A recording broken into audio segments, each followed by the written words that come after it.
Hello மக்களே, உங்களுக்கு கல்யாண வீட்டு ஸ்டைல் கேசரி ரொம்ப பிடிக்குமாங்க? அப்போ நான் சொல்கிற மாதிரி செஞ்சு பாருங்கள். டேஸ்ட் வேறு லெவலில் இருக்குங்க. அதுக்கு பேனில் 100 கிராம் நெய்யை ஆட் பண்ணிக்கலாங்க. அதில் முந்திரி திராட்சையை போட்டு நல்லா பொன்னிறமாக வறுத்து எடுத்துக்கலாங்க.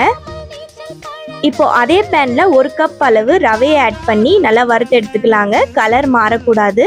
இப்போ 1 கப் ரவைக்கு நான் 1 கப் சுகர் ஆட் பண்ணி நல்லா மிக்ஸ் பண்ணி விட்டுக்கிறேங்க. இப்போ நல்லா மிக்ஸ் ஆகிடுச்சு.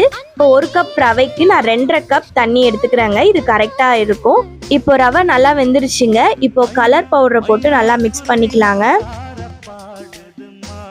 இப்போ நல்லா திக்காயிடுச்சுங்க.